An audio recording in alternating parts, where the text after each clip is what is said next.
We're live. We are. We're live. Everybody, welcome to the Saturday Sat Market. And I'm trying to mute my phone. There we go. That's much better. Had the stream coming through my phone. So everybody in the live stream, welcome. We're going to work on the background for next time. Yeah. It's not as good as what we had at the Bitcoin Rodeo last time. The lighting was much better. Yeah, but that's okay. In front of us, we've got a ton of merchants and people from not just Alberta, not just Calgary, but like flown in from British Columbia, drove in from Saskatchewan. We got a little bit of everybody. Awesome. Very excited. And I see people in the chat already, which is exciting. So I mean, let's do some intros. So there's going to be some people that are watching this from my stream, some people watching it from other streams, some people that have come to see what you're up to. Yep. So maybe let's start over on your end and then. Sure. For people that don't know, my name's Graham. I met Ben years ago because he helped me buy some Bitcoin and work that whole process and learn about Bitcoin. I'm an actor, podcaster, poet. I have a podcast called Time Has Come, which Ben was a guest on. And I worked as an actor for most of my life on a popular television show here in Canada called Heartland. So I was on that for 14 years.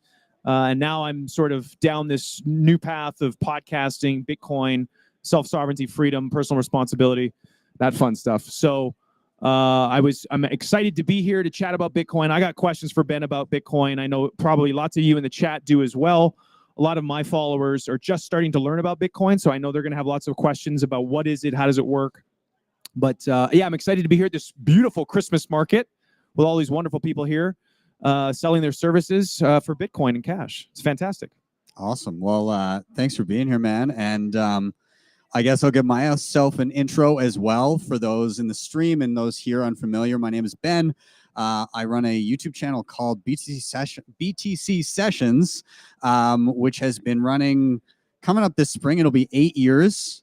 And so it's all educational content in and around how to use Bitcoin, how to secure it properly, how to, not get scammed, all those fun things that come with the territory of any new technology. So I've been doing that for quite some time. I do one-on-ones with people, and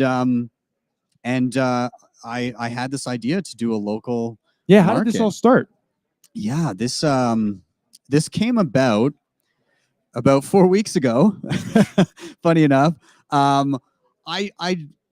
there's been a lot of chat online in and around what if people tell us we're not allowed to use Bitcoin anymore, and a lot of people saying, oh, it's becoming clamped down upon and it's never going to be allowed to exist. And I kind of quickly realized that the only way that Bitcoin becomes resistant to censorship is if it's done in a way where you actually know the people that you're interacting with, where you're creating relationships and you can just transact and work together on a local level. And I think there's been a lot of focus on trying to get, big corporations to accept Bitcoin and everything, and not nearly enough focus on, I want to meet my rancher and I want to have an egg guy. I want, get your eggs. Yeah. With Bitcoin.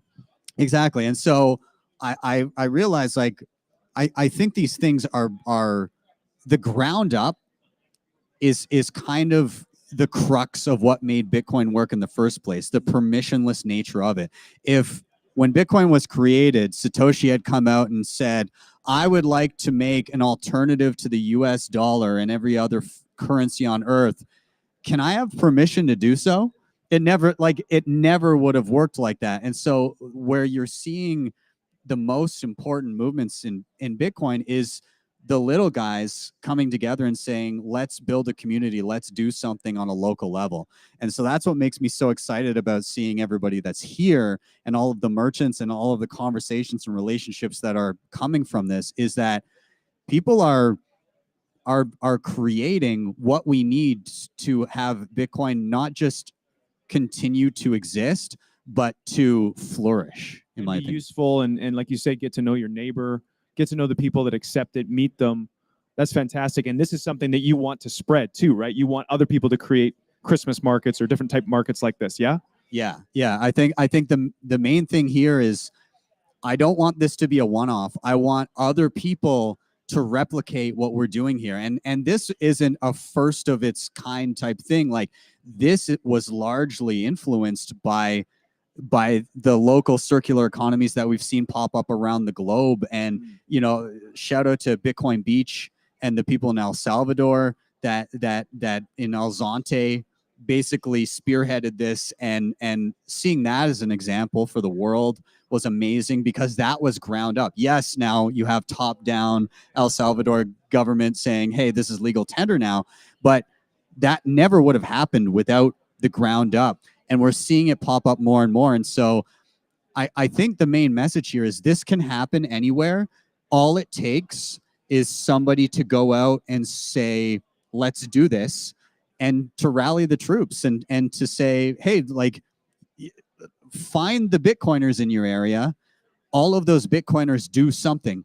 They have a day job. They fiat mine, and they probably realize that they would prefer to have Bitcoin in a lot of instances. So why not accept it as well? Yeah, I love that. Now, some of the things we're going to do today, I think we were talking just before we started, you're going to be able to show people. We're going to walk around. We're going to show people the market. We got our microphones on here. Ben's got his phone. We're going to walk around and show some of the vendors and show you guys around, and have questions too. So if there's people online, you have questions about Bitcoin, or in the audience here, if you guys have questions, you can raise your hand. But I know I have some questions about Bitcoin. Yeah. We can start with those, or if you want to start with online people, or how do you want to do this? Let's let the people know that in a moment online, we'll start saying that you can toss in your questions, and we'll try to highlight some of them. We've got Murphy, Murdoch Media over running the technicals. So when it's time to do questions from online, he'll be pulling them up onto the screen so that everybody can see. But also, if there happens to be people that are here locally live, then we'll be taking questions from them as well. But Graham, why don't we start with any rabbit holes you wanted to go down, and we'll go from there. Awesome. So I think it's really important. One of the things that I found fascinating when I kind of went down this journey of Bitcoin was understanding the history of money and the tool of money and how it's changed over time. And then once we understand that as a foundation, we can talk about Bitcoin being a solution to a problem that we currently have. So can you give us a brief sort of like overview of the tool of money and how it's sort of transitioned over time, why it's valuable, and what it's useful for? Yeah, so we're kind of living in an odd time because everybody assumes that money as it is now, where it's just created by a central bank and you have paper cash and banks and money isn't really pegged to anything. It's just governments issue money and that's how it works. The assumption is that that's just the norm, but it couldn't be further from that. We're living in the experiment, and in my opinion, the failed experiment right now of the first time in history, the money is not backed by any sort of scarce asset.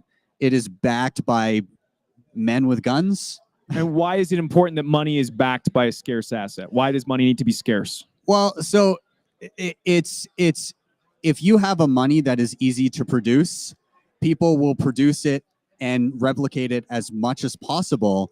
And having more money just means that your money is able to purchase a lower percentage of all the stuff out there. And the key part of it is that you should not be able to allocate a higher percentage of the economy, like what you can purchase in the economy, to yourself, unless you provided value to other people. You shouldn't, as is right now. So as a thought experiment for everybody that's kind of listening and watching, if there were 10 people in an economy and there were $10 that existed and each person had one item that they could sell, it stands to reason that if the items were equally in demand, that each item would be worth about $1. If somebody added units to the currency but equally distributed them, all of a sudden there were $100 in the economy, and you just added a zero to everybody's balance. It's a wash, right? Like nobody got richer. It looks like you did. Yeah, but it's completely inconsequential. Nobody has any more resources at their fingertips. There's just an extra zero added to what you already own. Nobody got poorer either. So then the question is, why add currency units? Well, if you look at it from another angle, what if one person or a group of people, a small group in a community, is allowed to add currency units? All of a sudden, there's $100 in that economy of 10 people, but it wasn't distributed to everyone. One person decided, I'm going to create the extra 90 currency units and give them to myself and maybe distribute some to my buddies. All of a sudden, that one person has 91% of the economy. And all of a sudden, everybody else, it has a single-digit percentage of that economy. Of course, that's a very extreme example, but that's essentially what's happening. That's essentially what's happening, but it's done at a pace where people don't quite understand or realize that you're losing something. And so when we saw all this money printed in the past few years here, the tricky bit and the most insidious bit, in my opinion, was they created 40% of all existing money inside of a couple calendar years. They sent out some checks that were for a few $1,000s each. People felt richer because they saw the number of units that they held go up. But imagine if your bank account was listed as a percentage of the economy. Oh, interesting. You would be receiving a check for more dollars, but you would see your percentage going down. Oh. And that's the trick, where when you're looking at the unit itself, sneaky. Yeah, you don't realize you're sneakily being stolen from. Okay. So now how does Bitcoin then come into play in this sort of fiat world that we live in, the fake money world? How does Bitcoin come in and fix this problem? So Bitcoin is effectively a fixed supply money. There will only ever be 21 million Bitcoin. Now, a lot of people, they'll look at that and say that, well, that's not enough for everybody on the globe. Bitcoin are divisible. So it's kind of like you have a dollar, you have cents. You can have less smaller units.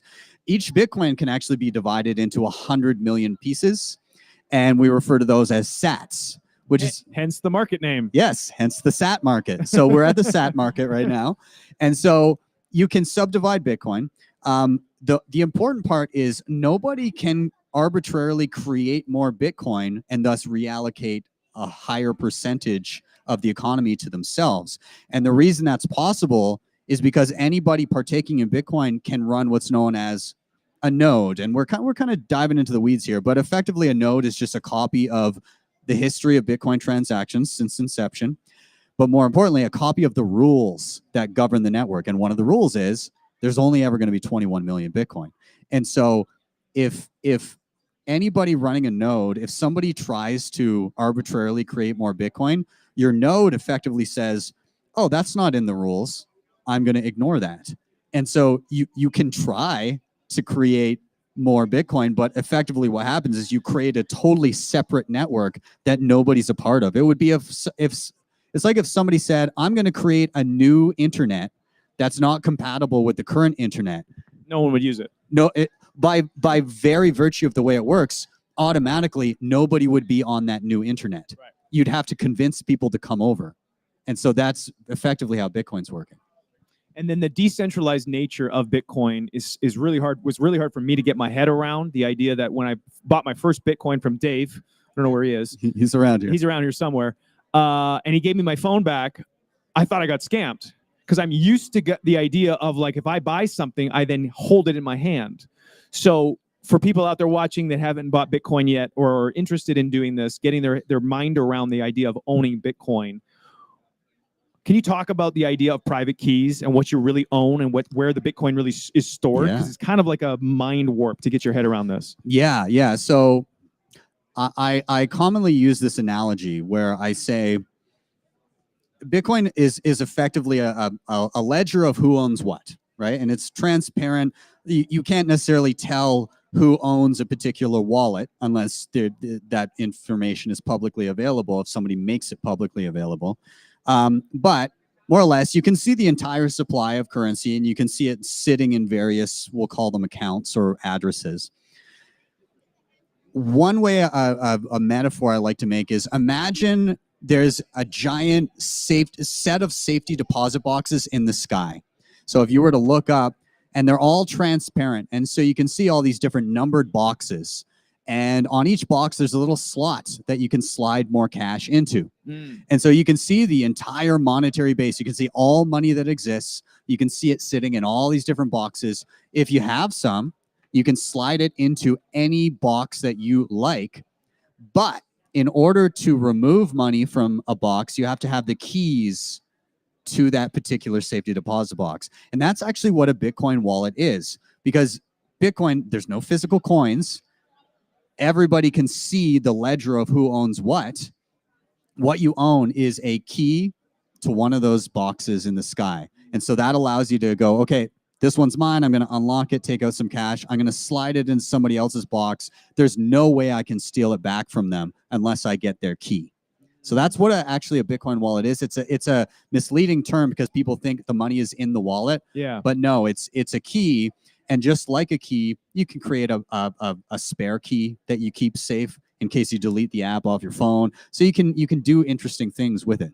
And also, it's a different way of security too, because it's a distributed ledger, and it's all copies all over the world of these what'd you call them? Safety deposit boxes in the sky. You can keep your password or your private key in your head, travel somewhere, get a new phone, get a new device, put your private key in, and be able to get access to that safety deposit box. Yeah. So you can do things that you couldn't do with if you had to carry that safe with you. Yeah. Kind of thing. We've come to a point where money is now information, and information can be kept in your brain. And so we're at this odd point in history where we've got all these borders established where there's rules that are saying things like, you can't cross a border with X amount of currency and everything. But the reality that we're living in is that if you memorize 12 words in your head and you could have $1 billion secured by that key that is represented by 12 words. If you memorize that, and you don't have a copy of it anywhere, you technically are the money. You are the access to the money. And if you step across the border, you could argue that the Bitcoin is kind of everywhere and nowhere, but like by the old way of thinking, I suppose technically you could say just by your physical body moving across an arbitrary border that you've now moved $1 billion cross border. Yeah, right. So what gives Bitcoin value? I know a lot of people in the chat beforehand were saying to me, but why is it valuable? What gives it value? And it's volatile. So a lot of people will say, well, the price of it's going all over the place. It's just made up. Yeah. It's just this magic money. So what do you say to the value proposition that Bitcoin holds? Yeah, so I would say that in terms of why is Bitcoin valuable, there's certain qualities of money that make things a good store of value and a good money. Again, scarcity is one of them, transferability, divisibility. There's a lot of different qualities that you can point to. And Bitcoin effectively improves upon all of the qualities of gold. And so if we go back to gold, why did people just randomly decide that gold is going to be valuable? Well, no. Actually, over time, people used a lot of different things for money. They use seashells, they use glass beads, they use a lot of different stuff. But the problem with a lot of those is depending on where you were, it may have seemed scarce at the time, but people from other parts would be able to come across these things very, very easily. And so if you had an economy based on, say, seashells, and you weren't near the sea, then that seems like a good currency because people locally don't have it. But as soon as somebody from a place that is near the sea realizes, geez, these guys are using seashells, there's like thousands of these things lying on the beach near my house, you're going to go collect all the seashells, and then you're going to go over to this economy and you're going to buy up all their stuff and debase, basically add more units into their currency without them really understanding the implications of that. So that's what we saw play out with seashell economies, with glass bead economies. This happened a lot through Africa, where they'd have economies based on these glass beads, but then people would, when people started, traveling more extensively, you'd have basically I don't want to call them like shadow economies, but basically people would be creating glass beads, bringing them and basically pilfering all of the local resources for free because they've quote unquote printed more money. And again, it's because not a lot of people think in that sense. They don't realize that they're being taken for a ride. And so with gold, it was the scarcest resource and the most difficult resource to create. It's right now on average, or it's not Bitcoin supply, but gold supply on average can go up around 2% a year, just based on like gold mining and how scarce it is, how hard it is to find. That obviously fluctuates. But it was the scarcest metal that we could find, and so it became kind of ideal for monetary transactions because of the scarcity and as a store of value. Divisibility wasn't quite as good, you know, especially with current valuations. You know, you'd be dealing in flakes of gold. And so you saw silver economies start to pop up for the divisibility thing. And then transferability is lacking in gold too. Like transferring gold physically around the world is an expensive endeavor.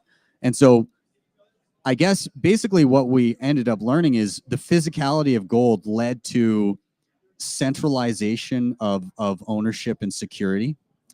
And it led to people creating paper currency to represent said gold. So they could keep their gold in the bank, keep it safe. Yeah. Have the paper currency. It's also easier to move paper currency. Yes. To effectively improve upon this tool of money, gold. Yeah.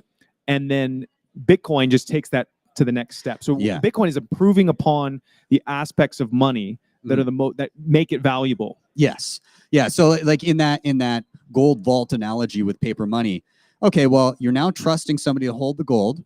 You're trusting somebody to issue the paper that represents the gold. And so we'll say it was a technological innovation to improve upon the monetary technology of gold, but trust was inherent in that system. You've got to audit what's sitting there for gold. You've got to audit the paper currency units, and you've got to make sure that those things stay linked. And as we learned, they don't. And you know, Nixon famously in 1971 went off the gold standard when France rolled up with a warship and said, "We're taking our gold. You're going to need to give that to us." And shortly thereafter, they were going to temporarily suspend the convertibility of US dollars to gold, of which we've never returned. And so if one of the largest nation states and richest nation states on earth can't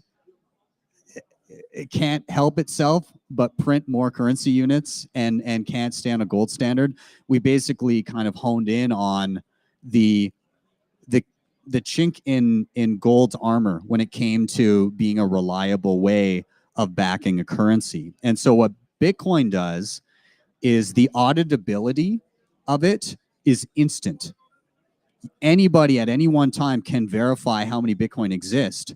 But also in an instance where somebody, maybe you did have a trust relationship, this isn't playing out right now because there's no standard for it, but it should be demanded, is if you were in a relationship where somebody had Bitcoin that was being held and there was something representing it, then it should be open and auditable that the Bitcoin is there. And even still, it's better if you have self-custody. You can also have very small value transactions with some of these technological layers built on top of Bitcoin. So I can send fractions of a penny to any of the merchants here with a Lightning wallet. We have lots of different ways that you can use Bitcoin that is even faster and cheaper than a regular Bitcoin transaction. So yeah, Bitcoin just improves on some of the vulnerabilities in gold that made it so easy to take advantage of. And also in all the aspects of money, it's improved upon them. And that's why it's gained so much value in the world today, is that it's like you said, you can send $1 billion instantaneously across the world, or you can travel with the password in your head, and you've never been able to do that before in history. Yeah. So the aspects that make the tool of money valuable, Bitcoin has improved upon exponentially or to such a degree that it's really hard to get your head around. Yeah. For the most part, yeah. So that's for the people that are saying, but it's just made up. It's just, if we understand money is all made up, it's just a tool. And over history, it has changed. Yeah. And that Bitcoin is improving upon the aspects of money that make it very valuable to us as a medium of exchange, as a thing, a way to trade our value with others. Yeah. That'd be fair? Okay, great. Well, those are my major questions that I wanted to ask you, because I think if we get that foundation down, I think a lot of these questions then can build upon that. I'm sure maybe people in the audience have questions that are a bit higher level as well. Yeah. But that's what I wanted to touch upon first. So yeah. Why don't we say, let's oh, awesome. And Murph is already busy in the chat finding stuff. So Murph, what I'll do is if you see stuff that pops up that you think are good questions, then you can toss them up to us. And then also anybody in the audience, if you have a question once we're going through these, just stick up a hand. So India says, Ben, have you already researched Bitcoin in Brazil? I have not yet. Actually, I've never been to Brazil. I pride myself at being well traveled, but I am severely lacking when it comes to South America. And I really have you been down to Brazil? I haven't been down to Brazil, but I want to, because I know there's a lot of followers of mine that are from Brazil, India being one of them. Yeah. So no, not yet. But I do think that it's there. I do think. Yeah, it's there. And actually, there was a conference recently, if I'm not mistaken, and it's escaping me, but there was a conference recently down there that I was invited to, but just timing didn't line up. But there is a Bitcoin community down there, and I would have to look it up. But yes, absolutely. If you just start searching Bitcoin Brazil, you'll find some good community members. The one thing I would advise is, if you're peeking around, okay, there we go. Murph, oh, you're a godsend, Murph. So what was this? This was IV BitConf. I'm not Brazil's fourth event to spread the Bitcoin world in South America, and it was in, how do you say that? Belo Horizonte. Yeah, Belo Horizonte. I'm butchering this. I'm so sorry. December 10th and 11th. So that was just recently. Yes, and I'm recognizing, so Bitpagos is a company down there. Sebastian and Diego and Patricia were putting it on. There's a number of things going on. There's another initiative that I was privy to, but I would recommend searching around a little bit. Just search online, see what pops up. The one thing I would caution is try and stay away from snake oil salesmen that are saying, this is the next Bitcoin, this is the new Bitcoin. Bitcoin is the only Bitcoin. And there's a lot of imitators out there. There's a lot of coins that you can think of it as like Bitcoin is the real thing, and the rest of the stuff are kind of like the penny stocks that will not hold value. So yeah, or the knockoff iPhones that you see in the stores, of the AirPods, the knockoff cheap ones. Yeah, you will not be happy with that purchase.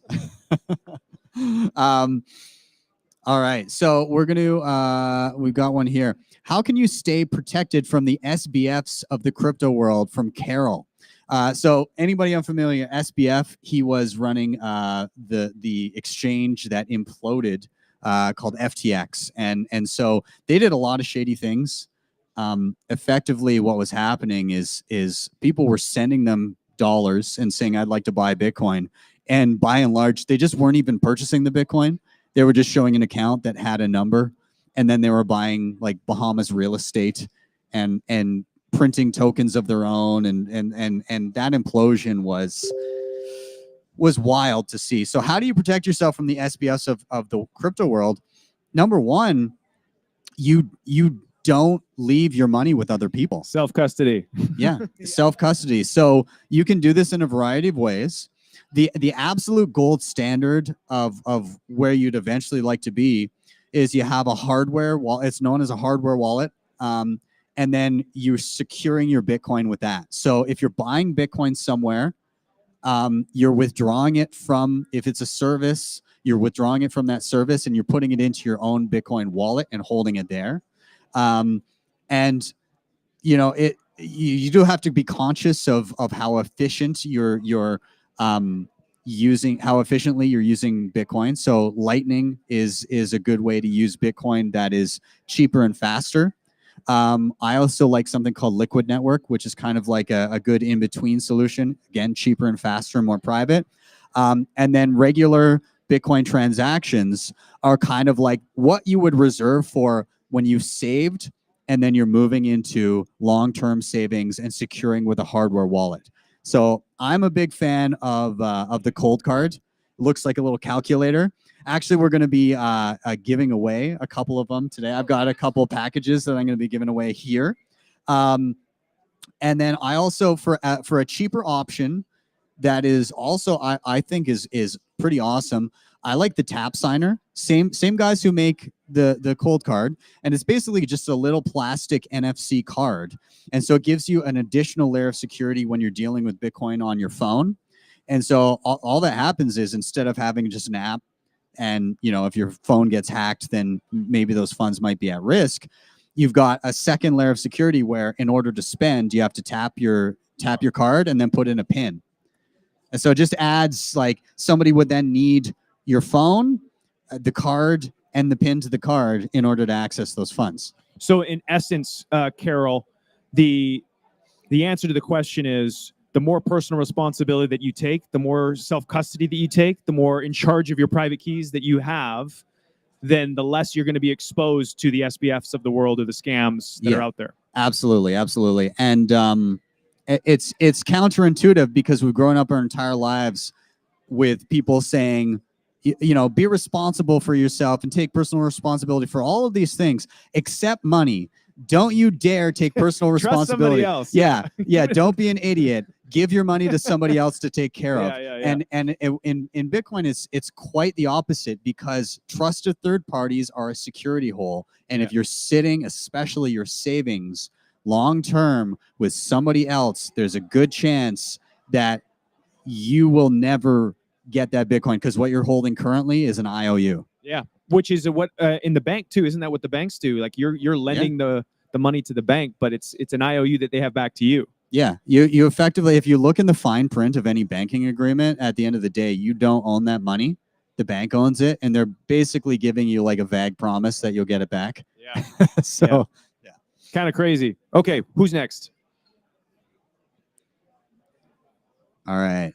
So Helena wants to know if investing in Bitcoin is like the volatility of a 401k, and how do you avoid scammers? So there's kind of a couple things baked in there. So volatility is clearly still a thing for Bitcoin. There's no secret about that. It goes up, it goes down, and it's very early days, right? Bitcoin's been around since 2009, and you've got large amounts of people that are kind of flowing in and out of it at depending what's going on, and depending what current narratives are, and what kind of hit pieces the Wall Street Journal decides to drop that week, or whatever it may be. So right now, Bitcoin is such that if somebody wants to buy like $1 billion worth of Bitcoin, the size of it is small enough that $1 billion flowing into Bitcoin is going to move the price. It's going to go up. And likewise, if somebody sold $1 billion worth of Bitcoin tomorrow, the price will drop, and it'll be a noticeable move.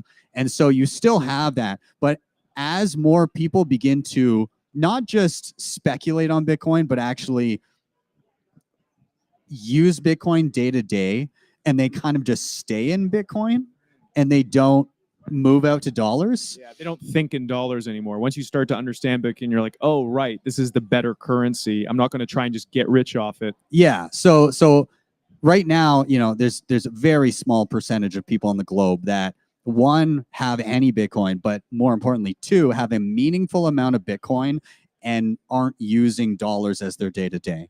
And so what happens over time is, as a larger number of people are using Bitcoin as kind of their main currency, and it grows in size, number one, the price will have to go up. If that was the case, if there's more demand, the supply isn't growing, right? Like, there's only ever going to be 21 million. There's still it's still, I think, 19 point around somewhere in around 19.5 million exist right now, and the rest are gradually being issued over the next 100 years.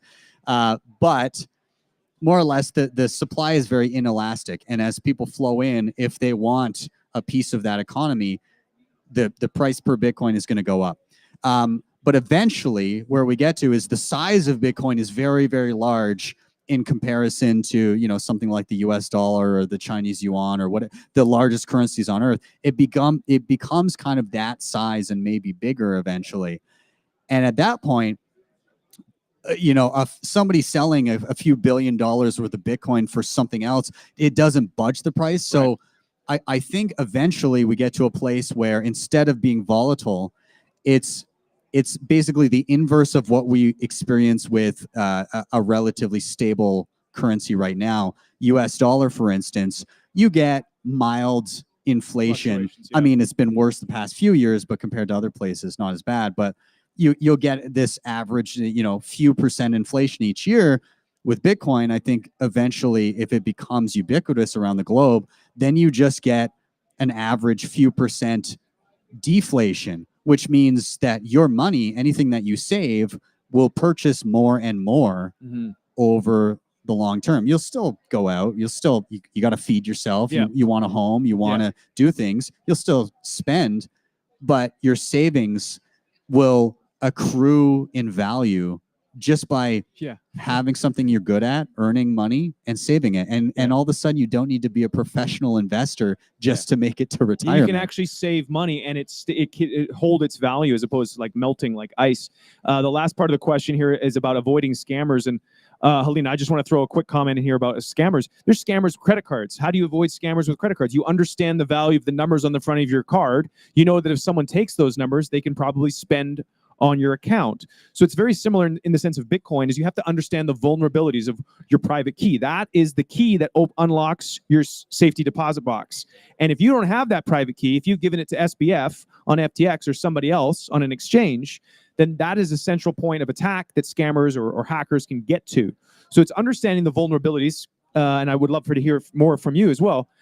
And similar to how you understand the vulnerabilities of your wallet. You don't leave your wallet on the hood of your car and go into the grocery store because you know someone's going to pick it up and take it.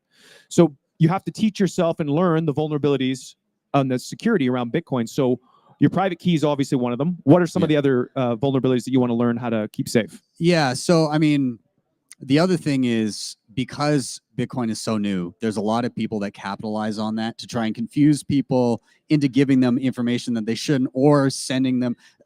Again, you look at the value of Bitcoin over the past number of years, it's gone up quite a bit.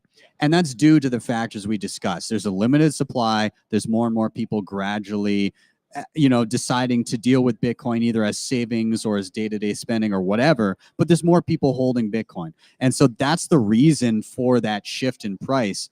But people see that and they may not realize why it has gone up in price.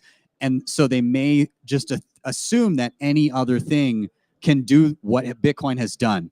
And they also may not understand like why that is happening. And so you'll see things where people will basically promise the moon and they'll say, oh yeah, all you need to do is you need to send Bitcoin here. And then a week later, you're going to get back more. And they'll throw in some buzzwords like blockchain and mining and crypto and whatever else. And it's very easy to fool people when there's something that's brand new and people don't know the basics yet. So if somebody's promising you returns for really no reason other than red flag. Yeah, if somebody says, give me money and then I'll give you back more money, ask if that would make sense with dollar bills in your pocket. If it doesn't make sense with dollar bills in your pocket, if you can't see why you would be getting back more money in the first place, then don't do that. But again, like a lot of people will try to trick you into, like you said, giving up your private key. And so whenever you set up a Bitcoin wallet, it's going to list out typically 12 or 24 words that you write back or you write down. And that is literally a spare key to your wallet. And so what a lot of people online will try to do is they're going to try and get that in any capacity. And sometimes it's just as simple as some social engineering saying, hey, we're a website, you can plug your wallet into this or whatever. Just type in your 12 words here. And they're like, great, yoink. And they send the money out into a safety deposit box that you don't have the key to. So yeah, it's being cognizant of what data you need to protect, just like a credit card number. Yeah. And it's thinking through what you do with your own money before you move it around. It's just as easy to give out a credit card number or make a purchase online that ends up being false. And so you got to be careful, treat it like cash, and keep your keys safe. Amen. Amen. Who do we got next here, Murph? Do you want to read this one? Sure. We got a question from Lori here. She says, when you use exchanges, there is a really high transaction. There can be really high transaction fees. How do you think it's more beneficial to own and use your own wallet? And does it make it easier to incorporate into using for everyday transactions? Okay. So this is in and around using a regular Bitcoin transaction at times can be expensive. And so there's some technical reasons for this. And it's to help with the decentralization of the rules of the network so that nobody can change it down the line. And I won't dive too much deeper into that, but the reality of it is using a regular day-to-day Bitcoin transaction can fluctuate in price and can be at times more expensive. And so how can you utilize Bitcoin in a way that minimizes that footprint for you, keeps it cheap and accessible still, and also allows you to have Bitcoin in self-custody at the end of the day in savings if you need to. And so there's a few different mechanisms for this. And honestly, everybody has a little bit of personal preference when it comes to what trade-offs they're willing to make in order to make that possible. Some people are just purist. I'm gonna sit and I'm gonna do regular Bitcoin transactions, and transaction fees be damned. I just want to own my own Bitcoin. So there's some people that will go that route, but there are kind of networks that leverage Bitcoin as their underlying and then build technologies on top of Bitcoin to allow for quick, cheap transfers. And again, they're not without trade-offs, but one of them is the Lightning Network.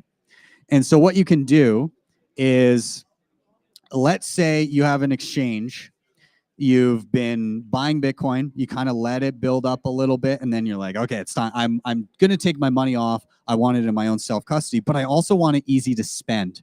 Well, if you want full self-custody, easy to spend on a mobile phone, I highly recommend Phoenix Wallet. Yep. Phoenix. And the logo for it is like a little wing, it looks like. Anyway, so if you download this on your phone, it'll be very familiar to a regular Bitcoin wallet because the backup, again, is 12 words. What you do is you can receive a regular Bitcoin transaction to that, and it will incur a fee to set up initially. Yeah. But basically what will happen is it's going to create something called a Lightning channel. You can just imagine like you're effectively connecting yourself to the Lightning Network. But once that money lands in your wallet and you have that on-chain fee associated with it, at that point, every transaction from there on in, everything that you send out of that wallet is using Lightning and is going to be quick, very minimal fee, like, sometimes a couple cents or something, and you'll be able to transact instantaneously. So I love Phoenix for that purpose. And they also just added a feature where you can make it so that you can receive large amounts of Bitcoin moving forward. I saw that, yeah. Yeah, so you can actually, it's called requesting liquidity, but it's basically like opening up a channel where you can receive a whole ton of payments and not be hit with fees all the time. The other thing I'll say there is you mentioned that your exchange is charging large fees for withdrawing. You should switch exchanges because any exchange that is any good will have what's known as transaction batching. They're just using Bitcoin efficiently. And so when there's a bunch of people withdrawing, they'll let it aggregate a little bit, and then they'll send to maybe 100 people, 200 people all at once in a single transaction. The exchange will front the cost of that transaction fee because they're doing it efficiently. And in aggregate, it's not that expensive, like per person that they're sending out to. And then you don't incur that fee. So like in Canada, Bull Bitcoin does this. They're a solid option. In the United States, I believe Cash App and Strike have 0 fee withdrawals, as well as Swan. And again, I can't for sure say, but in any country that has a decent Bitcoin exchange, they will be doing things efficiently, and they should not be charging you fees to withdraw. If they are, shop around and see what you can find locally, because you're probably going to find something better. Yeah, I saw that with Bull Bitcoin. When you go to you have an option when you buy Bitcoin. You can say send immediately for a fee, or wait. I think it's like 60 minutes or something, and it's a batch transaction.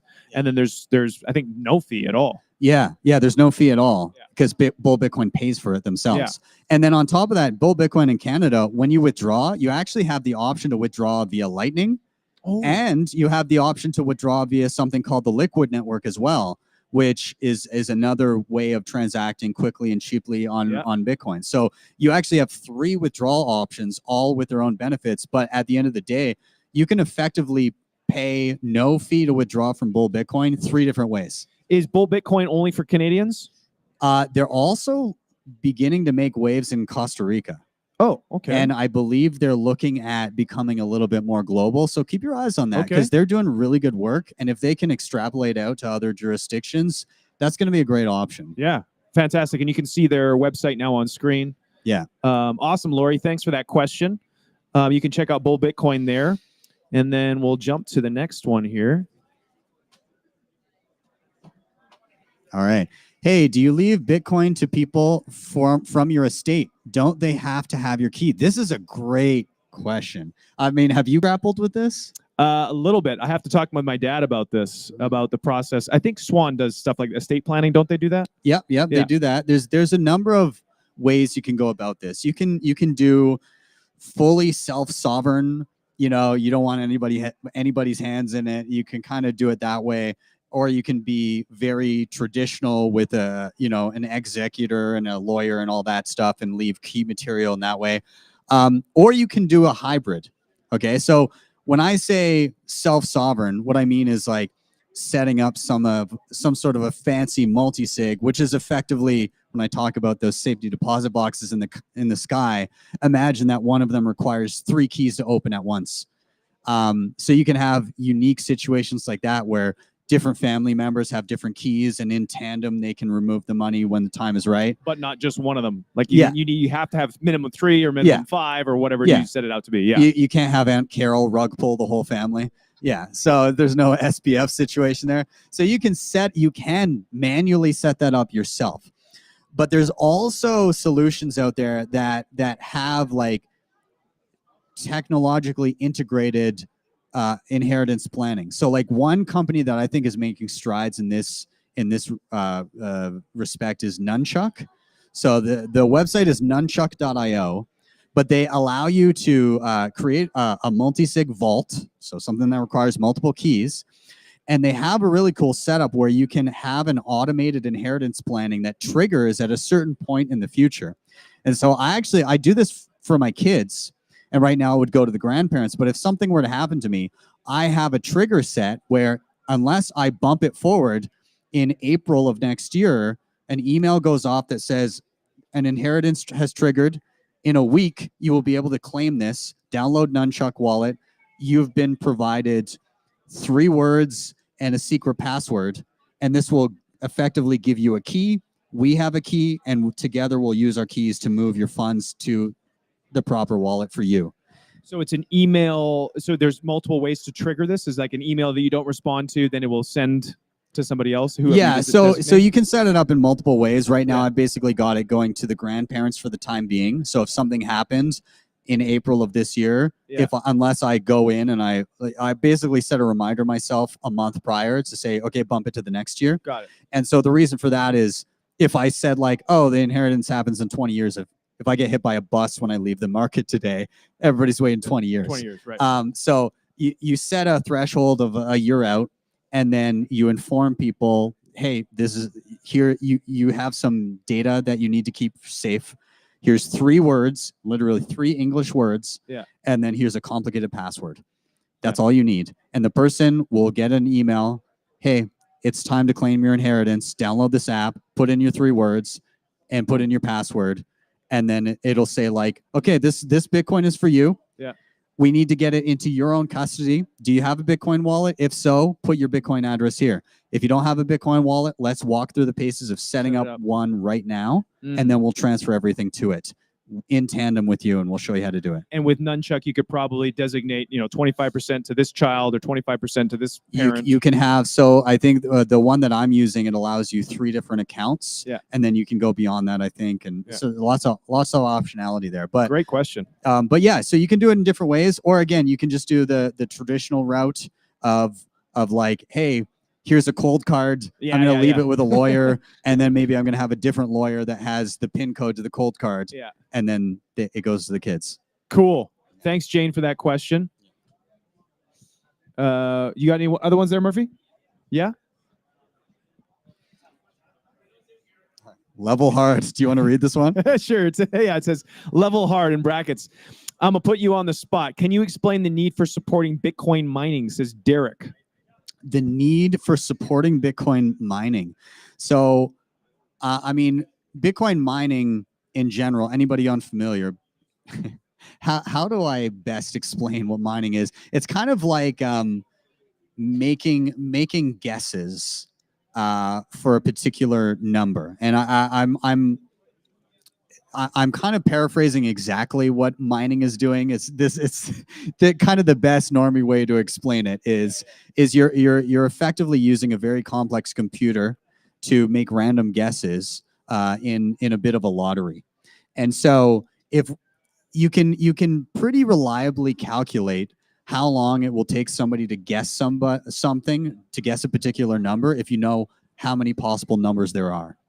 And so this is kind of what Bitcoin mining is people are putting in guesses into a lottery in order to win 2 things: newly created Bitcoin, and that's only up to the point where no more new Bitcoin are being created, and then also transaction fees that people are paying to move money on the Bitcoin blockchain. And so what this does is it actually secures the censorship resistance of your transaction, or I guess the irreversibility of your transaction. So if I do a transaction on the Bitcoin blockchain and a miner, all these miners are putting in work in the form of guessing with highly powered computers, as soon as they successfully win that lottery, they take all of the waiting transactions and they add it to the Bitcoin blockchain. And then they move on and they start guessing again as transactions build up, and then those get attached. As soon as you get large blocks of transactions in a row, and you have a transaction that's way back in the chain that was executed a little while ago, it becomes more and more exceedingly difficult to try and reverse a transaction. Reason being is, in order to reverse a transaction, you have to exert as much energy in basically undoing the lottery that happened and re-guessing. So like to these enormous amount of computing power, resources to do that. It makes it exponentially more difficult as time goes on. Yeah. So the amount of energy going into Bitcoin mining is ensuring that nobody can reverse transactions. And in order to reverse transactions, it would cost you more in electricity than it would of whatever you meant to undo. So and also to reverse a transaction, the only way that would be useful to a person is if it was money that they had spent. You can't just like arbitrarily steal somebody's money. But if I sent somebody $1 million and I wanted to sneakily undo that, it would cost you more than $1 million in electricity to try and change that. Now, is that what Derek is asking about the need for supporting Bitcoin mining? Is he speaking about the getting away from like centralized mining operations? Like, because I think Jack Dorsey's doing something new with his whole thing about mining more decentralized. Yeah, it could be in and around that too. And again, Derek, we'll kind of go down a couple different rabbit holes here, but supporting Bitcoin mining, I mean, you can do that in a variety of ways. But I think the probably you're right that the question here is keeping that decentralized so that it's not just like, one main jurisdiction controlling all of the Bitcoin mining and everything like that, so that they can then start trying to attack it, like I said, or attempting to censor transactions, which I don't think would work. But by supporting and decentralizing the mining, it more effectively prevents censorship. And it more effectively, I guess, it just distributes things so that reversibility of transactions becomes a non-starter. I think I love metaphors. I think it would be similar to like growing your own food. So if we're super dependent on one grocery store for our food, Yeah, it makes it very difficult if that grocery store decides to, like you said, censor a transaction, or like, we don't want you in here. But if everybody grows carrots and potatoes in their backyard, they're doing their own mining. yes, It makes it like, oh, like if they don't want to, then I still got potatoes. I can still function. So it's important that we're all participating in this all over the world. Correct? Yeah, absolutely, absolutely. Murph, I think what we might do, and thanks Derek for the question there. I think maybe we should see if we can do a little walk and talk. So to the merchants that are here, can you wave if you can hear me? Merchants that are out here in the SAT market. What I would love to do is we're going to continue the stream, but I'm going to be doing it from my phone, and I'm going to kind of come around, and if you want to like pop your head in and introduce yourself, you're more than welcome to do it, and we can kind of go around and just do a chat, and yeah, so hopefully what we're going to try and do is get things going here, and see if I can, and I'm just refreshing on my phone to make sure that this is possible. Hopefully I don't rug pull everybody, but it looks like, okay, so I've got a camera going. I have not turned on the audio yet, but hey Murph, do you want to bring up my phone and see? Okay, so you got me. Here we go. Okay, and I'm hey.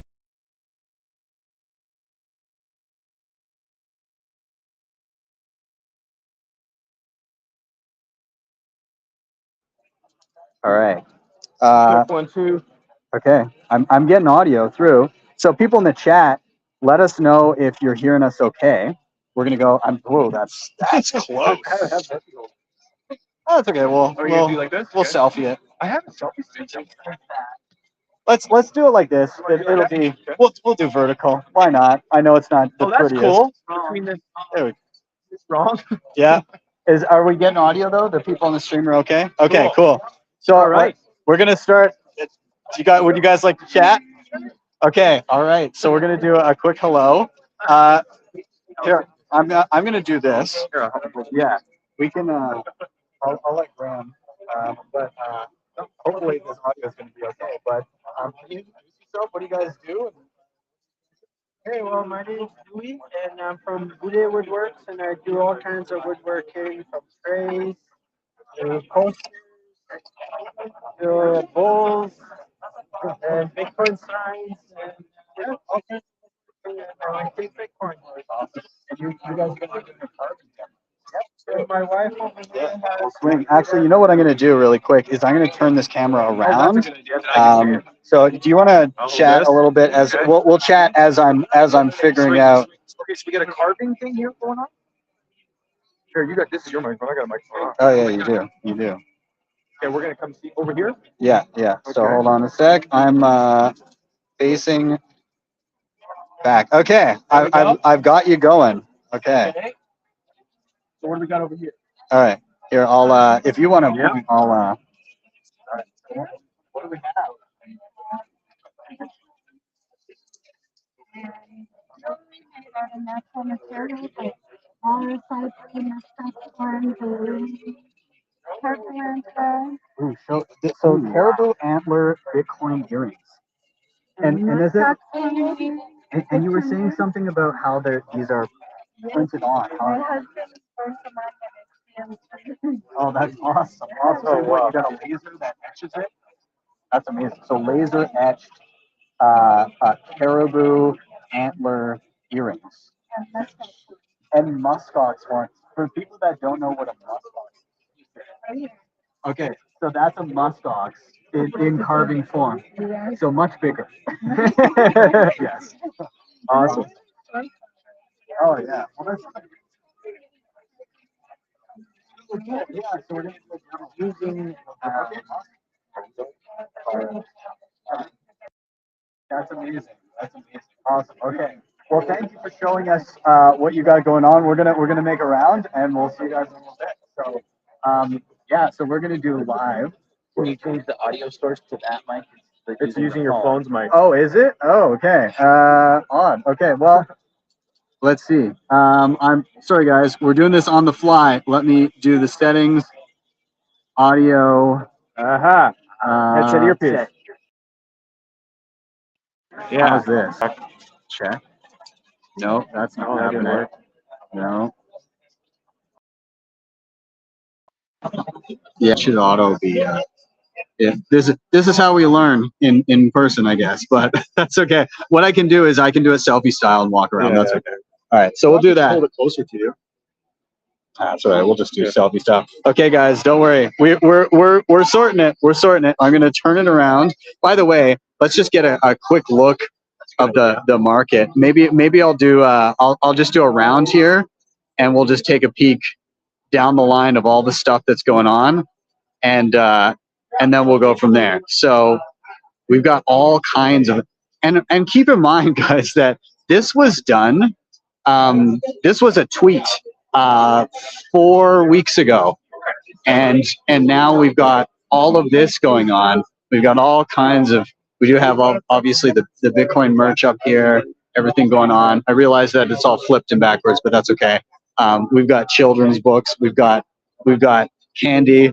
We've got waves from the merchants. We've got all kinds of stuff going on, and we'll do a quick line. We've got the Bitcoin candy store. We're going to talk to them in a moment too. We've got Becca's Bake Shop, and we got to say hi to Yellow. Hey, Yellow, of course. We've got all kinds of. Oh, we got farms, and we're going to come and chat in a moment here too. We've got. Yeah, what do you guys think? Is that was pretty good? We've got all kinds of stuff going on here. We're gonna, we're swinging through really quick. We've got custom skateboards. We've got ink blot art. We've got all kinds of. We've got a hotel in Banff that is accepting Bitcoin for 20% off the High Country Inn. We've got Mike from Coin Cards. We've got the Coin Cards team here. This is the first place that I was able to use and actually live on Bitcoin back in 2014. They're awesome. We got all kinds of stuff going on. Level Up. We've got solar as well. I got to come and chat over here too. We've got amazing art here. I'll do a quick sweep of the table in a moment. I'm going to come chat in a minute too. We've got the legends at Bitcoin Manor. Look at all, again, I realize that the footage is backwards, but this table is like one of the coolest tables here. So we'll come chat in a moment. And then we've of course got the coffee here. I'm going to come chat in a moment, but I want to show everything. And then we've got some awesome Christmas themed art here going as well. And we're gonna do some chatting, but let's turn this around. What are you thinking so far, man? Oh, I love it, dude. It's great. My favorite is we haven't even seen it yet, but it's the home heating stuff. Oh yeah, we got to go over here. We'll do it selfie style. Yes, we gotta. Well, yeah, we haven't even been over here yet. Holy crap. Okay, so check. I don't really. Hey Derek, you want to say hi? We're live streaming. Dude, hey, how's it going? Yo, let's chat about. We'll selfie it this way. Sure. That thing looks serious. Can you come over and tell us what the hell is going on? So we're from Jewelport Technologies. What we have here is our Mini 4 mining system. Inside the tank here, you're going to see that there are 4 Bitcoin miners. We've got a couple F17s, an F19, and then a Watchminer F56 in there as well. So you can use whatever your preferred miner is. This will be filled with dielectric fluid because it is an immersion cooled system. Now what this does is heat up your home. So this will attach to your home heating system, whether it's a hydronic heating system, natural gas, or air. It also heats up your hot water tank. So now you can have a Bitcoin heated home, a Bitcoin heated shower. It'll go through your entire system. This right here, our quad system, it's ideal for a greenhouse, large home, or office building. We've got our Mini 2 system, which will go into your standard home. Produces about 20,000 BTU of heat, able to do your entire home. That's amazing. I love it, man. Thank you for giving an explanation. Anytime, brother. Yeah, well, we're gonna peek around at a bunch of the spots here. Awesome. That's working now. Oh, it's working. Okay, can we show it? Are you able to Flip the image. Let me see. Yeah. Anyone have any change? Let's see here. I don't have any. And I flipped the image. The streak just migrated to the opposite side. Okay. All right. So we got a Bitcoin Lightning ATM. By the way, dude, you have been the most helpful person at my workshops. So you've been to every one. Yeah, 4 for 4. Yeah. So Good stuff. honestly, he's at every workshop that I posted. He's been on hand, somehow miraculously all over the planet. I've just been trying to go to all the conferences. I've gotten lucky in that you haven't done one at a conference that I haven't been able to attend. That's true. So that's really. I'm gonna maybe eventually I'm just gonna have to start paying your airfare. I'm not gonna might have to happen at some point. But I might have, if that's the thing, man. It's once you announce them, then I'm like, oh, those are the conferences now I have to show up at because I have to keep my streak going. Yeah. Like, I was really glad when you didn't announce one for over in Prague and Amsterdam, because I was like, fuck, am I gonna have to book a flight? Like, am I gonna have to get another? Yeah, exactly. Around here. there's children about. It's not like a typical Bitcoin conference, right? Yeah, that's okay. That's okay. Well, we'll highlight it for now. We're gonna find some change and test this thing. Yeah. So obviously I can't do it on my phone because I'm currently using. But if you want to test the Lightning, I'm not filming you right now. But sure. Well, we'll try it out. Here, hold on. Using this dirty bank. Yeah, let me. I'm gonna flip the camera around here so that I can see you doing it. So we'll do this. No. So we got the change going in. 5 cents. 10. 20. That's okay. We can Spanish it if we get the chance. Open your Bitcoin Lightning wallet. This is on the fly, so we're seeing Very what much happens. on the fly. Receive. Okay, so you've got a receive screen. It takes a picture, and The Bitcoin's there. hey, that's pretty cool. So you bought 20 cents of Bitcoin. How do you feel about yourself? I feel like I am exiting the matrix. Now make sure you withdraw that to Phoenix later. This will not be staying. Yeah. You notice how there were only my Satagram. Yeah, there you go. Stuff there you go. That's all Okay. that goes in wallets. Awesome. Okay. So we're going to continue down the line. You'd like to talk to? Yes. Yeah. Well, we will chat. Graham, do you want to lead the way? Okay. Well, what do we got next? Wow. What is this? We've got a mix, and I gotta give a shout out here. I gotta chat plumbing. Okay. Can we do plumbing first? Yes. Okay. So yo man, Hey. Can you tell? Is it okay that I'm here? 100%. Okay. Can you tell people your name?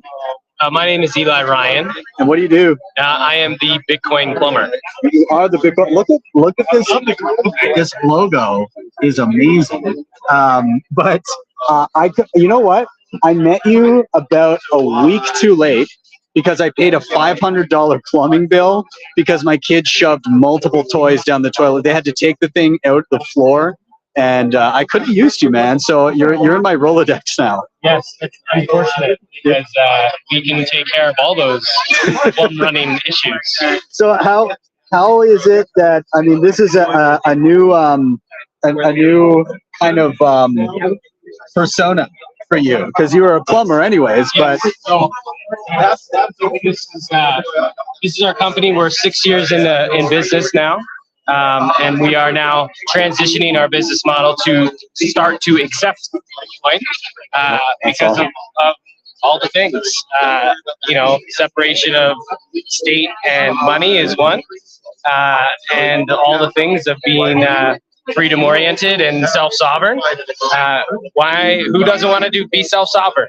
So we hope to be the Bitcoin plumber. And not only that, but someone's got to clear those clogged toilets of all those shit coins. So I might as well be the one to do it. I've got the tools, I've got the experience, so we might as well take care of that. I love it. I love it. All right. Well, thanks, man. We're going to continue on, but this is awesome. And I'm sure I'll have another clogged toilet for you. All right. We will continue down. What? Awesome. Some 3D printing.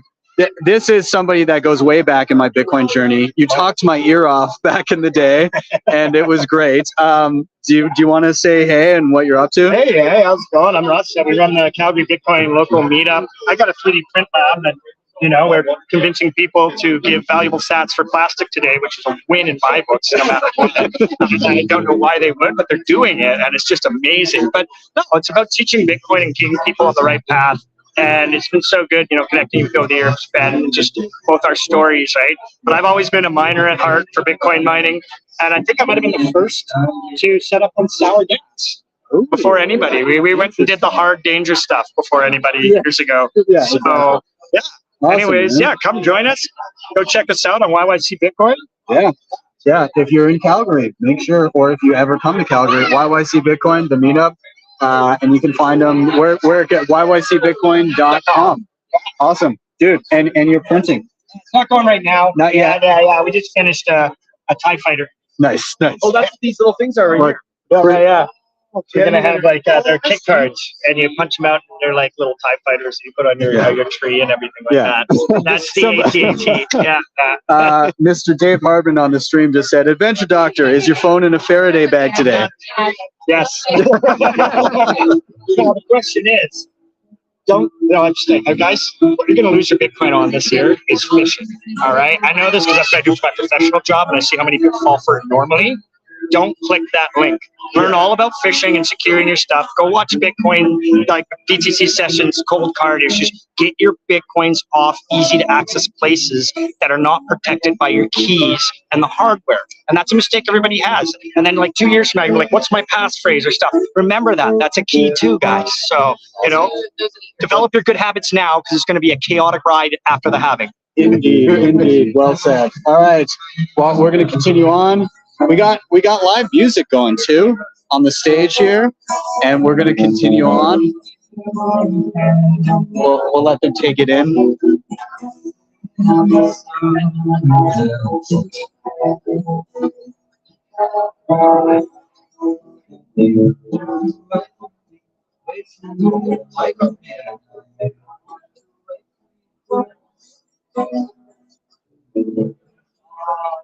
Game to chat bikes. What was that? Do you want to be on the stream? Yeah. Okay. All right. Let's. I'm gonna come over and take a peek at what you're doing. Do you? All right. Here, I'm gonna come right up to you and so can you give yourself an intro? Like, who are you? What do you do? We run Funny Cycles. I have a open source bicycle here, right? So it's basically planned obsolescence proof, right? And there's like infinite amount of ways you can program this thing. It runs. What was that? How many? 1,500 watts. Yeah, I'm gonna come around. The speaker on this, I'm gonna stay close to you, but we can kind of demo and damn, dude. For sure. 70 kilometers an hour. Yeah, I think 70. So. Wow, 70 clicks. What's that? What's that for the American audience? What's that conversion? 50 miles an hour. The best part is you're not restricted by any manufacturer, right? Yeah. So, say you need a part or certain programming with your bike, right? They're not going to charge you. Like a system like this, it's not going to be like an arm and a leg to get it to work. Right? Yeah, that's awesome. You can calibrate all this stuff yourself, right? Yeah, that's really cool. I'm gonna do a sweep of the bike here. Some of the work I'll do custom. But I actually have a proprietary battery that I offer. It's kind of a universal fit. Okay. It has 1 kilowatt hour of energy. Damn. So here's the plate that goes on the bike. Yeah. This is the mounting plate. Fits almost like I'd say 95% of bicycles. Yeah. So I can set it up with just about anything. Funny cycles. Funny cycles, yes. This is where you can find funny cycles. Yeah. And I also run a dog walking business. Nice. Oh, cool. Yeah. There we go. Yeah. You're hustling for those sats, man. Yeah. Thank you. Doing it. Well, cheers, man. Thank you. Thank Yeah. you so much. Yeah. Awesome. All right, let's swing over. This guy looks familiar. I saw you last night on the show, man. Still have me back today. Yeah, we're back. We're back with you. Can you give yourself an intro? Anybody that's unfamiliar or didn't see the show last night? Scott Deals from Blockboards, my company, and building solutions for employers to think about compensating and retaining staff using Bitcoin Rails. So, a few different things going on in the booth today. We're talking about the employer-sponsored programs. Talking about my own podcast, which is called The Block Reward, and it's on all the major platforms. And I wrote an introduction book for financial advisors called Bitcoin for Financial Advisors. That's a great Christmas gift for your financial advisor. I'll get one of those. May have some learning to do on the subject. Where can people find that? It's available on Amazon. Nice. If you're not coming by the market today. Yes. Awesome. All right, cool. Well, yeah, man, I'm going to do a quick, if anybody's watching on the live stream, you can go ahead and scan that if you want to check it out. And then also, this is your people can scan that, and that'll take them to what, your website? That's right. Awesome, man. Well, thanks for being here. I appreciate you. Yeah, cheers. All right, no worries. Would you guys like to be on? Maybe a quick hello. All right, so we'll say hello. And sorry, the microphone is not picking up super far away, so I'll maybe if you want to. Yeah, sure. I'll come around. Tell me what you guys.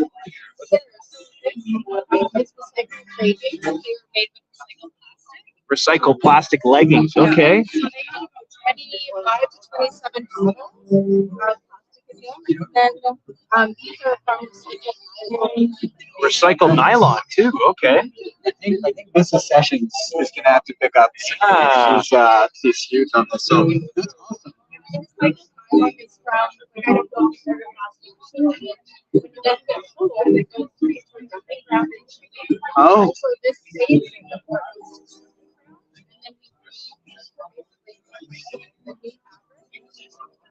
Wow. Recycled. Keep it moving instead of the dump. Yes. Love it. Yeah. So we got a real estate agent Bitcoiner. I like that. Real estate.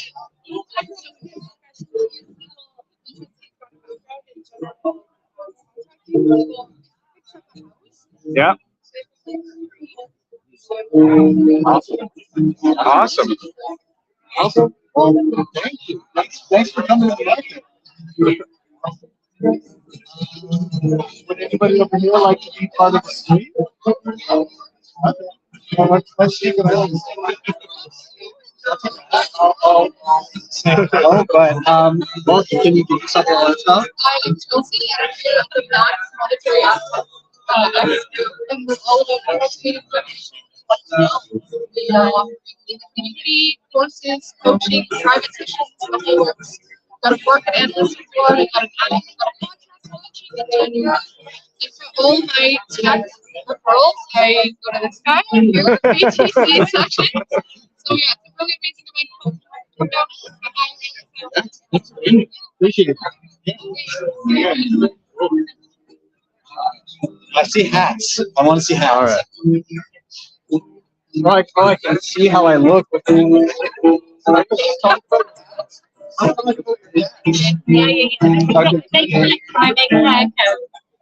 like something to take away. Can you give yourself an intro? Oh, yeah, sure. Hello. Do you have to do that close No, up? Unfortunately, the microphone is like, we got to get the And mic. I'm like, you know, chocolate cupcake. Right. Hi, I'm Krista. I'm a Bitcoiner. I'm the founder of Access Tribe. I'm a friend of the celebrity here. And I also make hats in my spare time. I think, can I try one on in the mirror? Yeah. I think I obviously will just. I mean, this is perfect. I mean, so the problem is it covers the streak. so That's perfect. Nobody knows. exactly. This is this is how I keep my OPSEC on point. So yeah, awesome. Well, thank you for being here. Appreciate it. Yo, you want to talk golf? Yeah. Come say hi. Can you introduce yourself? Yeah, I'm Braden Chow, and I'm a head teaching pro at Bear Spa Golf Club in Calgary here. Awesome. And you reached out to me. You said that you wanted to take Bitcoin for golf lessons and do all kinds of stuff. So here you are. Yeah. How do people find you? What kind of stuff do you do? Like, so I teach golf, and the main thing we're selling here is gift certificates as a Christmas gift. So people can buy golf lesson packages to give to their family and friends, and we got gift certificates. So yeah, I'm at Bear Spa Golf Club. I'm on Instagram at braden.chow. And yeah, this has been awesome, man. Yeah, thanks for coming, man. No, thank you. Appreciate It. Awesome.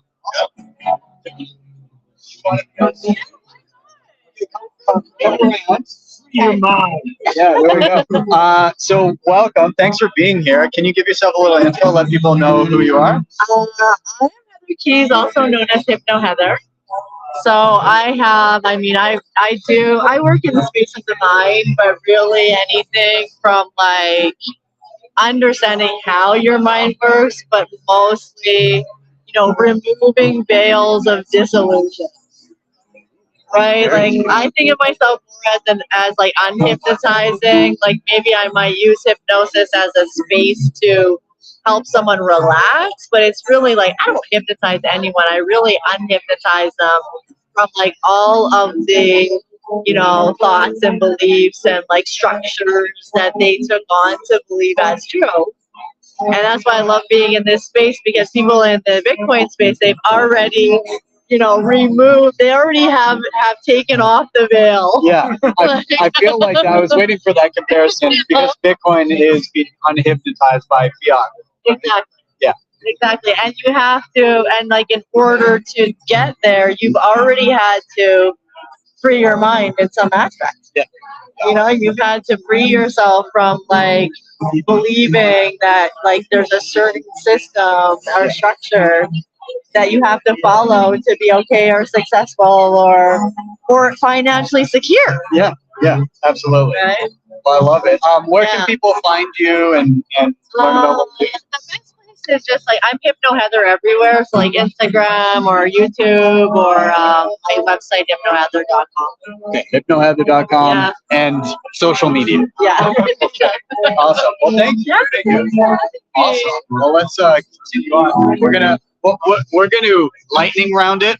We're gonna pop up because I see Graham his hands full. The microphone picks up more sound. Well, I guess we can just showcase how awesome it is. Rich, by the way, these guys sponsored the show. And it's like the most serious steel backup. I love these. They're Cedar. They're awesome. But this is they're quick good guys out of Saskatchewan. These guys, there's a team of 8 of them that drove out here from Saskatchewan to be here for the market. So like, I love That's dedication. Yeah, I love the support. I love the people that will say, hey, we're gonna jump in a car and drive to another province to be able to do something like that. So let's come see what's up over here. We got maybe let's just show all of the merch and stuff that we got going. Yeah, Bitcoin standards. I like this one. Signs might be a bit like there's so many good, awesome things here. And then they've got like for hardware, they've got like the jade. Oh yeah, check that on the back of the car. Treasure, jades, treasures. And some issues with Bitcoin Magazine. Dale, do you want to say hello? Hello. Do you want to give yourself a little intro, just to let people know the trek that you made to be here? 8 hours at 120 kilometers an hour. 2 stops: Swift Current, Medicine Hat, Strathmore, and it was great. That's a great trip. Yeah, made it. It's awesome. I've been singing your praises. We're showing all the stuff. So check out the business card, right? You can get your I love it. Business card. So you temporarily write them down there, and then you put them in this. So you want to go from there to there. Yeah, that's awesome. So I love it. I love it. Thank you for being here. Appreciate you. it's awesome. People are asking great questions. Hello.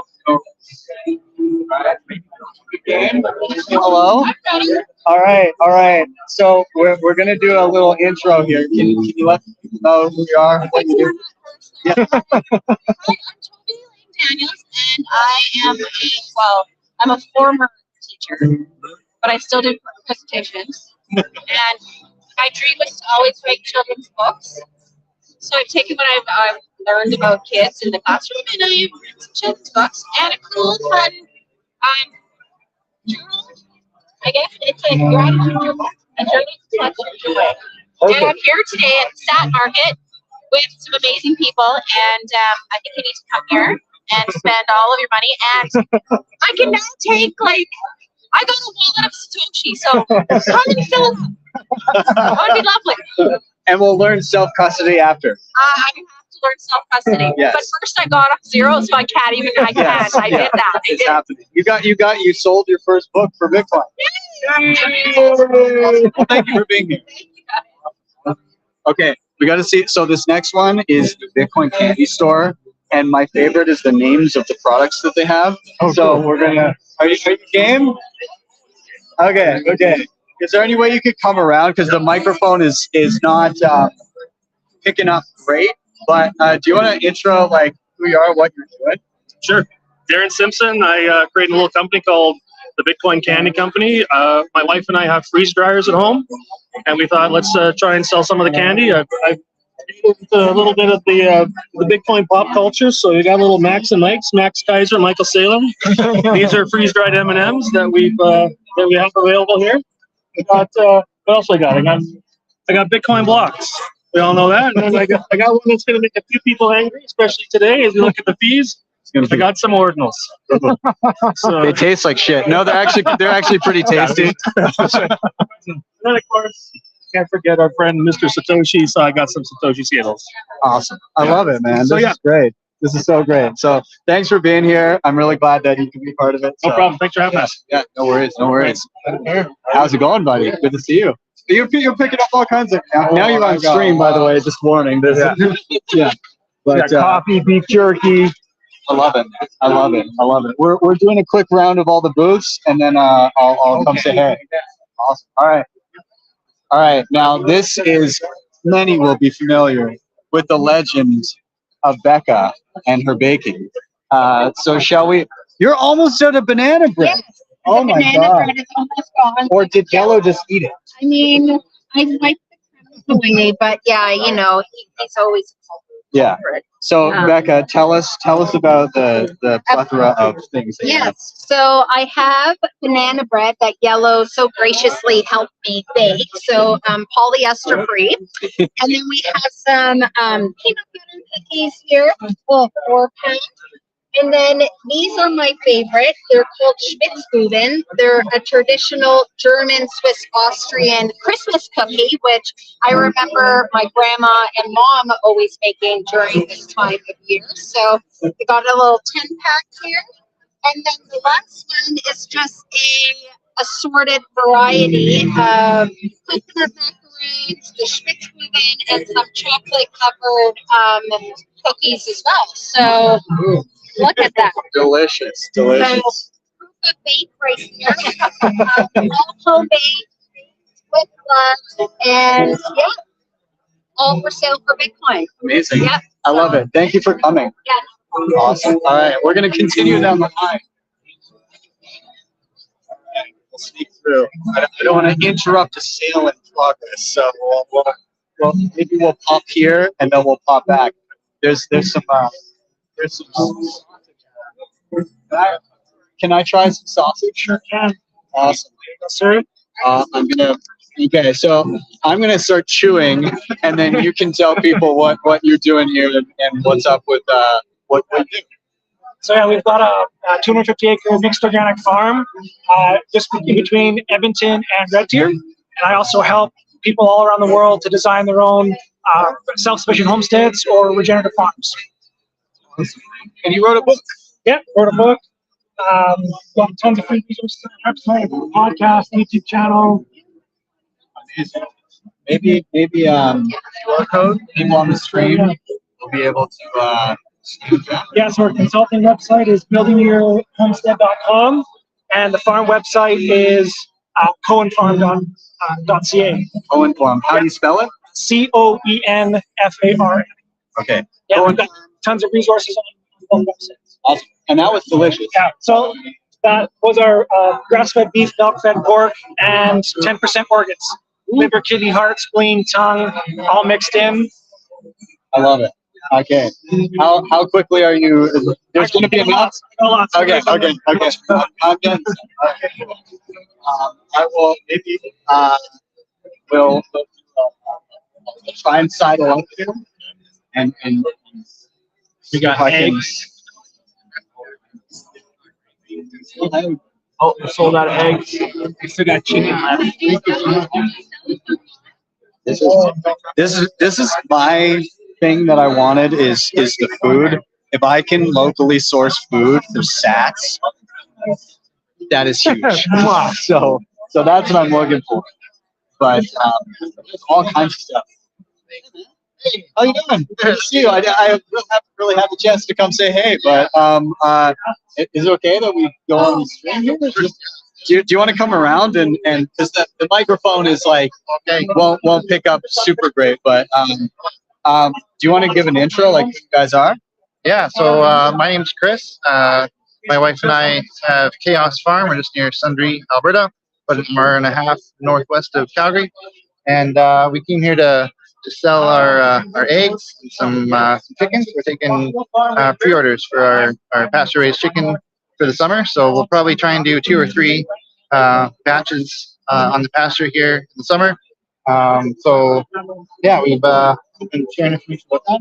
I also brought some stuff from my mom and dad's farm, about 20 minutes south of us near Water Valley, Alberta.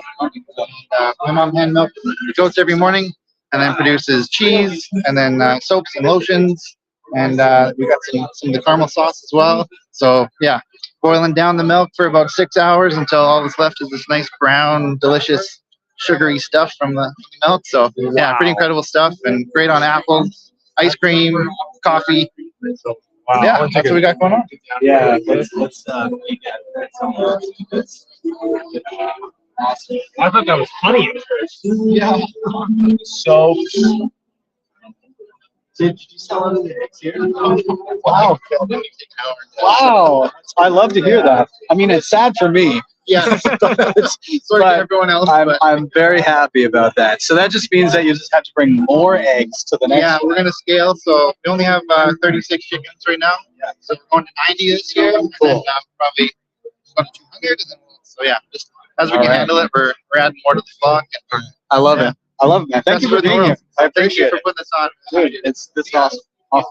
Thanks a lot, guys. All right, let's keep moving. Hey, Deb, are you down with me on the screen? Do you want to be on the live? I mean, we could show your stuff at the very least. We got some merch. Okay, this is the best slogan, and I think it encapsulates the whole market here. But be the change.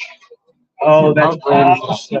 I'm gonna have to grab sure too, and caps and everything too, and yeah, you guys are. I'm glad you got here. And also, too. Yeah, I love it. I'm for sure getting a be the change too, but yeah, this is. I'm excited. It's been good so far. So we're gonna keep doing the rounds, but I'm gonna be grabbing one of those for sure. All right. Okay, we're gonna go see. There's some plot art and stuff. You game? Come over. We're gonna chat. Okay. So, do you want to introduce yourself and let people know what you do? Okay, my name is Neil. I go by Rex Damascus on Noster. We're on Noster right now, actually. Oh, wow. Yeah. Holy shit. Sorry. No, it's okay. We don't censor on this fucking stream. Awesome. Okay, so we're on Noster, and I am the one who does ink blot art. That's pretty much it. And come right over here. We can just, this is my last 6 months of work that I've created here. Every day I produce one, and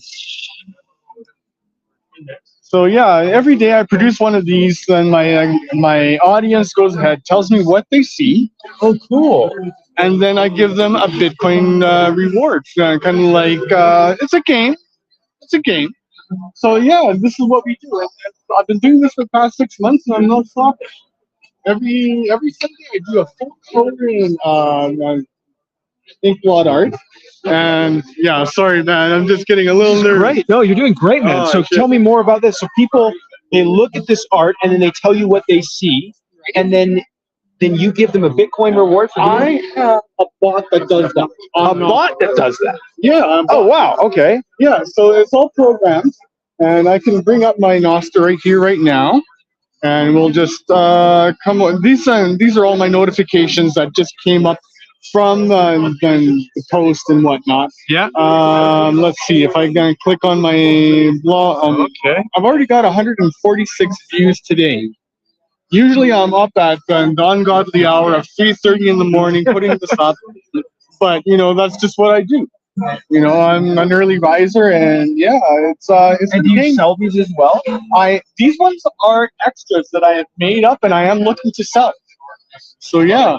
Awesome. And people can find you via this, so hopefully that comes through in the stream okay. People can find you there, but also inkblotart.shimbro.org. That's a website? This is my website. All right, there we go. We're set. Gotcha. Dude, thank you for being here. I really appreciate it. Thank you for having me. Amazing.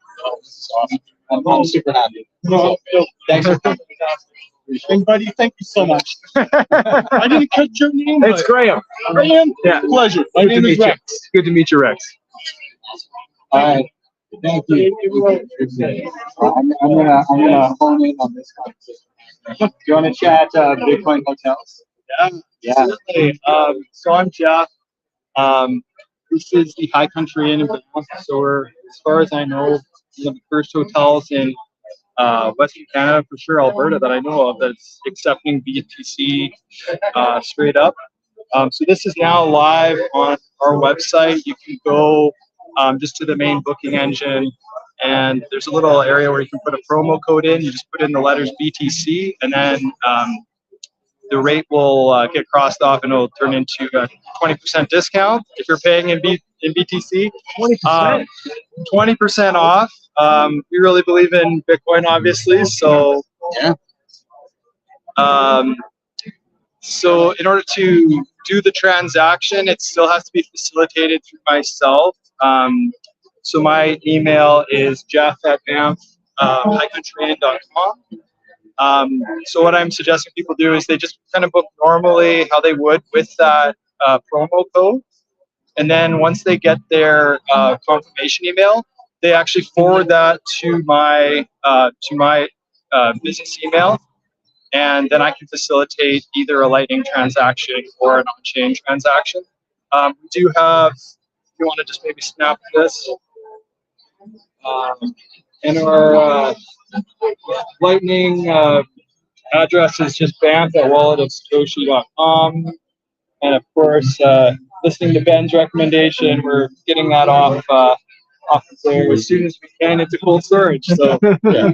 So and we may potentially be visiting you in and around the Bitcoin Rodeo in July. I would love that. Yeah. So we have. I can show you what we've got going on. We have in the middle of a redevelopment of the hotel. Right now, our conference room is completely demoed. Our restaurant is demoed. Right after Christmas, those are getting started. The restaurant will be done in April, and the conference room probably by March. Nice. So I can show you what those will look like. Yeah, yeah. So that fireplace is being added. We're hoping to get some small weddings, but yeah, for about 80 to 90 people. So for that for the Bitcoin rodeo in July. Like if there's an after event, we'd love to host something like that. I think we're going to do a content creators kind of like post event. So I think that's something that would be really cool. Also, we will get you set up so that people can just click through and pay you directly. And I'm thinking Zaprite is the way to go, but we'll see what we can do. And I would love to have you out.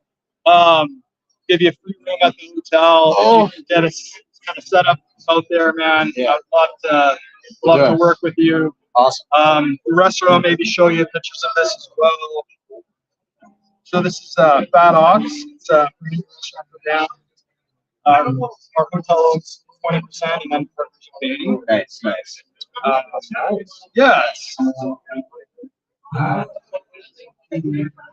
So we're looking at about March for this, and then lastly the pool. Oh, so this, look at the view. So there's going to be 2 hot tubs, a cold plunge, sauna, and steam room. So, and we're going to be serving drinks. We've got cabanas. Like we're really changing the whole hotel. Working on the room redevelopment. It could take a year or 2 to have the whole product there, but the pool is going to be renovated by about this time next year. So, that's awesome. All right, 20% off Banff High Country Inn. Come to Banff, visit the mountains, and Sats. Save 20%. Thank you. All right, can we talk point cards a little bit? Yeah, we can. Dude, so we're on the stream right now. Those that are unfamiliar, coin cards, back in the day, I entered a contest to live on Bitcoin. Like I had to make a video submission before the channel existed. And I ended up winning the contest. I got paid in Bitcoin. And then they said, okay, now you go out and make videos on how you're going to survive. And coin cards was a huge part of that. I was able to get gift cards for Bitcoin, get like gas and groceries and the stuff that I needed not to die. So that's our tagline. Yes. Don't die. Don't die. Exactly. So you guys have been operating since just before that happened. Yeah, 2014. Yeah. And you guys, like now, you have like how many gift cards, like how many different products do you have? I mean, we have this screen here we can scroll through.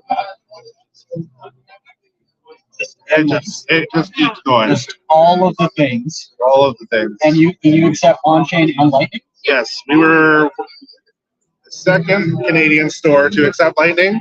Only second to Blockstream because Blockstream wrote the protocol for it. So beat them, but close second. That's awesome. Yeah. Well, coincards.com or CA. Yes. Okay, either one, because you guys are available in the US now and UK, and hopefully in the new year, Europe and Australia, and then we're gonna just keep going. Damn. All right. Well, good to know. You can. We'll just say, go to the website and see if it works for you. Yeah. Exactly. Awesome. All right. Thank you, man. I appreciate it. We're going to. The next booth is offset conscious, so we're gonna go this way. And we're gonna. But I will say, just off screen, which I'm not gonna say who it is or what, but there's some delicious jerky in this room right now, and of course you would have to be here to get it. So just know, if you come to the Sats market, the jerky is on point and offset conscious. Do you mind if I borrow you for a second? Sure. Ben, pleasure. And you do solar. I do solar, yeah. Awesome. And you're accepting Bitcoin. We are, yeah. All right. So what kind of stuff do you typically do? So we do solar powered systems that are grid tied. We do some battery backup systems. We're working with agriculture on farms, residential and commercial. Awesome. That's awesome. That's awesome. And so how long have you guys been around for? Well, we've been a construction company for 15 years, but this solar company is in its second year. Nice. Yeah. That's awesome. Awesome. Okay, so if people are looking for solar or construction, then they can. And where can they find you? So levelupsolar.ca. You can find us on Twitter. You can find us on Instagram. Awesome. Cool. Awesome. Thanks for being here, man. I appreciate it. Awesome. Awesome. All right, we're gonna sneak down to the art exhibit. All right. In a moment, we'll showcase some art.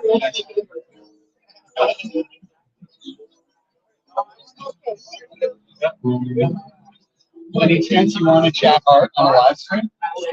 Awesome. So we're live right now. This booth is beautiful. Can you introduce yourself and what you do? So my name is Leah Charlotte. I'm a visionary artist, as you can tell. Love it. So I make paintings and tarot decks and things like that. I work a lot with UV.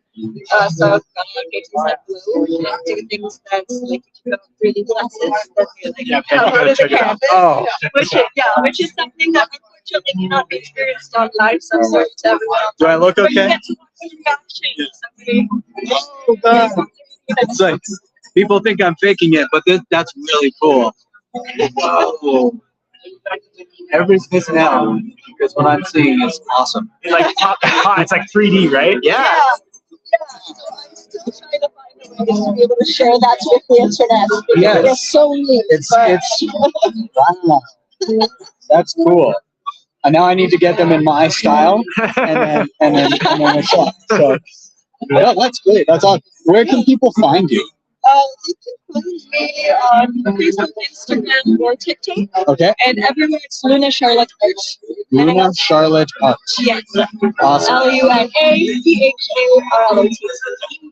Yes. Awesome.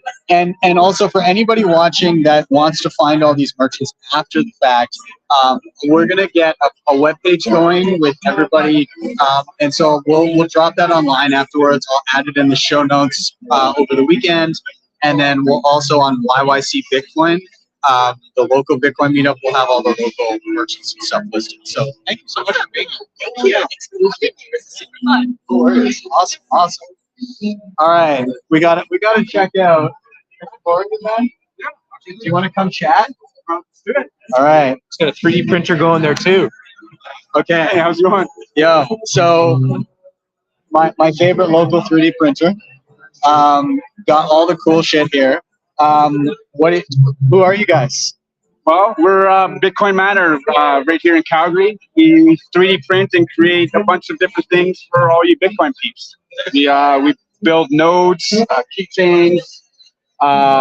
Lately, we've been doing some heater boxes, some crypto cloaks. We have some light boxes back here.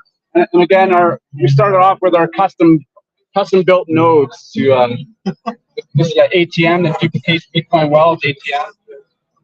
Over here, we have the lemonade stands that duplicate. Oh, amazing! This is a Bitcoin rabbi down in the States. He wrote this book, and so I made him know the book.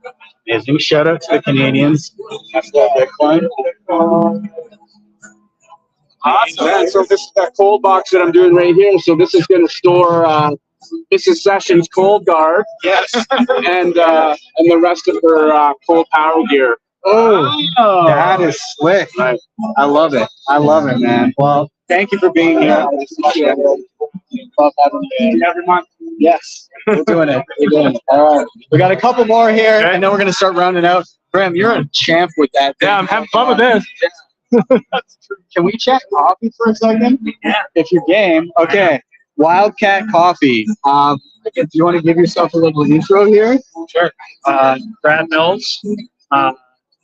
Colin Ryan, he's the owner of Wildcat Coffee. So he does all the roasting, small batch craft out of Cremona, Alberta.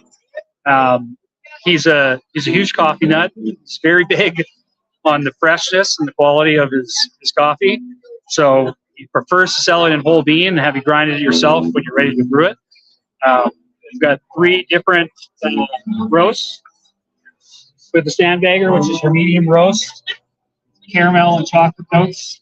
The dark roast, not over roasted, very smooth finish, no bitterness. And then the espresso whole shot has slight acidity. If you're into that espresso flavor, that's the roast you want to go with. But he's new to the Bitcoin space. Have him set up with Bitcoin Pay Server to accept Bitcoin payments on his website. Shopify store, wildcatcoffee.ca. If you want to place an order. I'm gonna have to. I'll be grabbing a bag here. But thanks, man. I appreciate you being here. Let's pop to our last. That's your last. Do you want to say hi? And tell us what you got. You got some decorations going on here. Yes, I'm being a good daughter. My dad makes these in his workshop on the bridge out by Okotoks. And all these trees have fallen on the property, and so he's remade them into little decorative angels. And yeah, keeps them busy and out of my mom's hair. So everybody wins. Awesome. Well, thank you so much for being here. I appreciate it. And, yeah, this is awesome. Well, thanks so much.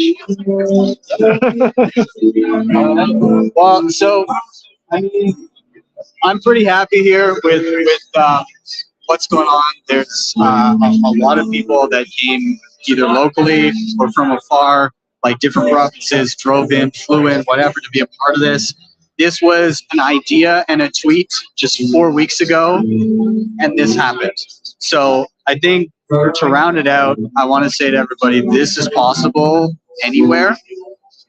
Rally your troops, start small, build it. And even if it starts smaller than this, I recognize obviously there's an advantage if you can reach a bunch of people on social media. But there's clearly, like, this room is proof that there's a lot of people that value Bitcoin and would love to earn Bitcoin for what they do. So the only challenge is honing in on and finding those people and then just taking action. So I hope that we can see this more. Myself and Dave, Bitcoin Brains, are going to put in some effort to help facilitate this in other places and help promote it in other places so that you can get that visibility. And yeah, guys, let's fucking kill it. Let's do it again. And this is the first, but it will not be the last SAT market. So thank you guys for tuning in. Thanks for being part of this. And we'll see you soon.